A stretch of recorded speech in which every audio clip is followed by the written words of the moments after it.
asked of you. I asked us to step up and lead, and that's what we're doing. Here's the announcement on distant learning. And there is no joy in this, but there is an awful lot of thanks to everybody involved. The first thanks goes to the students. And I want to speak directly to the class of 2020. Those of us who are older, think back fondly to those. This is, in that school career, these are those times. These are the times when you forge friendships with people you maybe hadn't for 11 years. I think many of us would say how interesting that is, the folks in the last 3 or 4 months of your school career that you started to bond with and see. You started to think about what the next phase of your life was like. You started to see yourself, and it's a rite of passage that you were adults. You were young adults, and you were being treated that way, and your future laid out in front of you. It feels like that's been taken, and it has from you. None of us ever had to go through that. We had the privilege and the luxury of being able to do all of those fun things, end our sports careers on spring sports. But here's what I do know. This period in time, you will be forever the class of 2020. You will not be defined by staying home and missing proms and missing graduations. You will be defined by understanding how interconnected our world is and what it means to come together to try and solve hard problems.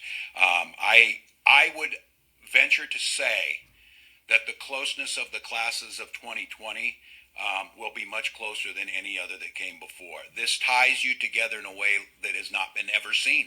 And I just want you to know that these decisions being made, they break our heart. To the teachers out there, thank you for everything you're doing. I know what you're losing. I think about those of us who do this job, those moments of epiphany that happen in a classroom, the class discussions on a lesson that go down a road that sparks everyone's imagination, including the teacher, and you leave with a sense of wonder of what could be possible.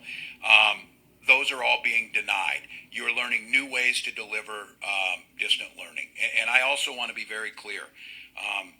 This is not the perfect solution. I am proud of Commissioner Ricker and her team. I am proud of Minnesota students, teachers, and parents. That some have just sent people home and gave them a list of homework or whatever. That's not happening, but I want to be very cognizant. I think someone at the department said this. There are places where we say, wow, on this plan, and then there's places we say, whoa. And I want to be very clear. We were having a very important discussion pre-COVID in Minnesota about inequities in our education system. A very important discussion. That has only been highlighted because of this. It is certainly falling heavily on communities of color, indigenous communities. It's falling heavily on rural communities because of the lack of broadband. So tomorrow we are going to do a much more extensive deep dive into what our expectations are.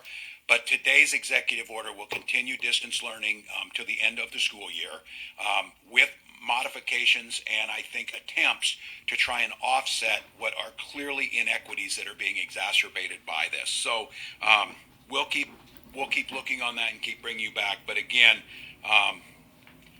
to the students, thank you for doing this. I can't express, I'm sure, the sense of loss you've had, but I would ask you to see your unique role. You're going to have a life experience that none of us had. It is going to shape how you think about the things you do in the future.